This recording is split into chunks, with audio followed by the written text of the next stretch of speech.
Creo que todos hemos oído que los SSD son más rápidos que los discos duros, que son mejores y todo eso, pero en este vídeo quiero explicar cómo es que funcionan en todos sus niveles para poder así compararlos justamente. Los discos duros están compuestos principalmente por discos cabezales y electrónicos. Normalmente suele haber entre 2 y 4 discos en cada unidad, aunque las hay incluso con 7 discos o más. Estos platos pueden contener información en 2 de sus caras, así que es como si hubiese el doble de discos en la práctica. Cada cara está dividida en muchas circunferencias llamadas pistas, y estas, además de ser muy finas, a veces son divididas en más pistas aún por la unidad lógica. Cada pista se divide a su vez en sectores, que son formados por radios los cuales fraccionan el disco de nuevo en más fragmentos. En realidad, esta división actualmente no se hace de esta manera, ya que los sectores de la parte más externa del disco serían más grandes que los de la parte interna, por lo que se utiliza el sistema ZBR, que consiste en segmentar los sectores más grandes con el fin de que todas estas divisiones sean del mismo tamaño, para que a la unidad lógica le sea más sencillo gestionar los datos. Claro que en la realidad los discos tienen muchas más pistas y sectores que en esta animación, y de hecho, si hubiese dibujado los sectores en la proporción real, estaríamos viendo las unidades de almacenamiento más pequeñas de los discos duros, los clústeres, que son el conjunto de uno o más sectores dependiendo del tamaño que un archivo ocupe.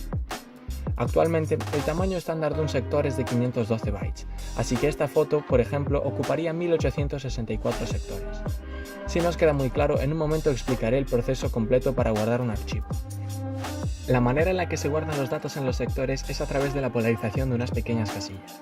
Cuando el cabezal quiere escribir los datos sobre el disco, lo que hace es cargar positivamente o negativamente estas casillas que componen los sectores, de manera que se pueda guardar un valor binario, o sea, un 0 si la polaridad es negativa y un 1 si es positiva. Así, cuando el cabezal necesita leer la información, solo tiene que comprobar la polaridad de todas las casillas de un sector para recopilar los unos y los ceros que componen la información. Hablando del cabezal, se debe mencionar que nunca toca el disco, sino que se mantiene a tan solo 3 nanómetros sobre él. Esto se consigue gracias a que el disco gira a 7200 revoluciones por minuto, y todo el interior del chasis de metal está sellado para mantener una presión bastante más baja que la del ambiente, para poder así reducir la fricción y facilitar que el cabezal roce el disco sin tocarlo. Otro dato interesante sobre el cabezal es que es capaz de moverse a 129 km por hora para poder desplazarse por el disco a una velocidad competente, y el motor que lo mueve es extremadamente preciso. El circuito impreso que acompaña al mecanismo está compuesto por un controlador que se encarga de que el disco gire exactamente a 7200 revoluciones por minuto, un controlador para el motor del brazo del cabezal, un módulo de alimentación que controla la corriente en todas las partes del disco duro y una memoria flash que hace de caché para el disco. Explicaré qué es una memoria flash cuando hable de las SSDs, pero la caché es una pequeña unidad que el disco duro reserva para los datos que el ordenador utiliza frecuentemente o que son de mayor importancia. La ventaja de esta memoria es que es mucho más rápida que los discos, pero tiene muy poca capacidad. Se puede comparar con una mesa en la biblioteca. En la mesa están los libros más importantes y rápidos de acceder, pero en las estanterías es donde se encuentra la inmensa mayoría de los libros. La mesa sería la caché guardando lo que más se usa, y las enormes estanterías serían el equivalente a los discos. Por último, existe una unidad lógica que se encarga de controlar todo, desde qué tiene que estar en la caché hasta dónde guardar todo en los discos. Esto último no es una tarea muy sencilla, ya que existen numerosas variables. Por ejemplo, en las pistas exteriores del disco existe una mayor velocidad tangencial, por lo que los datos se pueden leer y escribir más rápido. Otro factor es que en un disco duro con 4 platos hay 8 cabezales en la misma posición, por lo que es necesario organizar el movimiento de estos de manera que las 8 caras sean útiles. Y hay muchas más consideraciones que se llevan a cabo para que todo el sistema funcione correctamente, así que esta unidad se puede considerar el cerebro del disco. Vamos a ver cómo es que se guarda un documento de texto en un disco duro. Primero, la memoria RAM del ordenador envía el archivo y una orden de guardado que llega a la unidad de control. Esta unidad procede a buscar un espacio adecuado donde guardar la información entre todas las caras del disco. Digamos, por ejemplo, que decide guardarlo en las 2 caras del primer plato. Entonces manda la posición al motor del cabezal, y una vez esté colocado, el cabezal empieza a grabar magnéticamente el documento de texto según lo haya codificado la unidad lógica. Y una vez terminada la grabación, se procede a la próxima tarea. En conclusión, los discos duros son una manera de guardar datos eficiente para ciertas tareas, ya que son baratos y no lo hacen tan mal, aunque son algo sensibles a los golpes y vibraciones.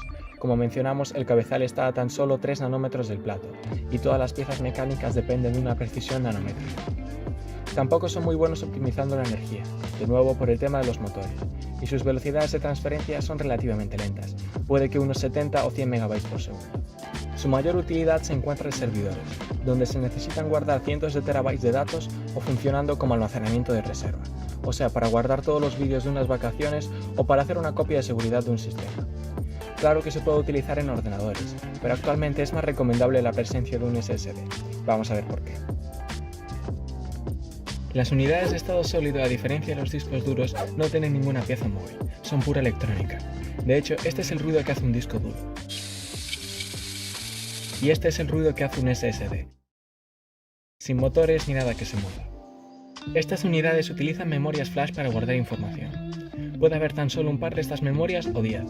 Eso depende de la capacidad que se le quiera dar y del precio a pagar. Es necesario destacar que las unidades SSD suelen tener el mismo tamaño, así que por lo que acabo de decir, pueden ocupar tan solo el 20% de la carcasa.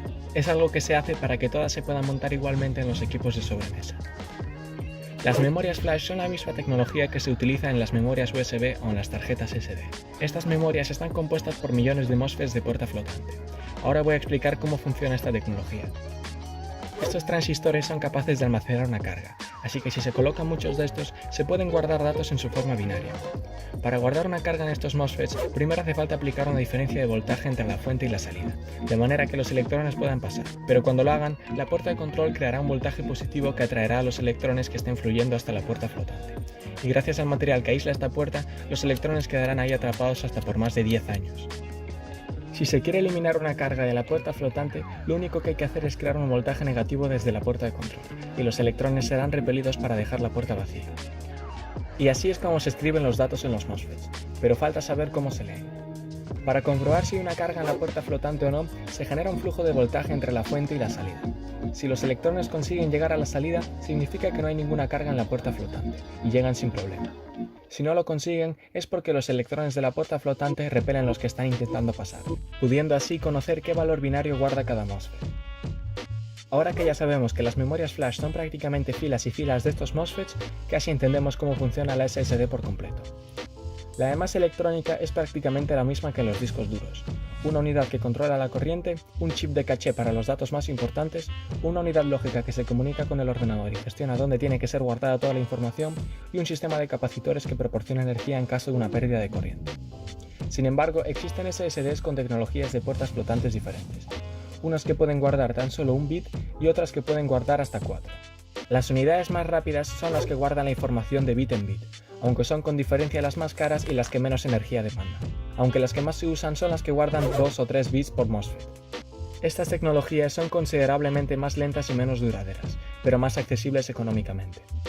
La conclusión final es que hace falta saber para qué se va a usar cada unidad. Si lo único que necesitamos es trabajar con el ordenador por internet, o en algún software sencillo, guardar recuerdos en fotos y vídeos, o un medio para guardar copias de seguridad de todos nuestros proyectos o lo que haga falta, los discos duros son la mejor opción. Por otra parte, si lo que se necesita es una buena velocidad, lo mejor son las SSDs, pero es importante diferenciarlas. Si lo que se quiere es jugar, comprar una SSD de celdas de un solo nivel por 500 € no es la mejor idea, porque los juegos apenas hacen uso del almacenamiento secundario. Sin embargo, si lo que se quiere es trabajar en edición de vídeo pesado, edición 3D, entrenamiento o ejecución de redes neuronales en nuestro PC, se puede considerar la compra de una SSD del tipo más eficaz si se dispone del presupuesto. Si no, es mejor invertirlo en una buena tarjeta gráfica o en algo que aproveche mejor el dinero.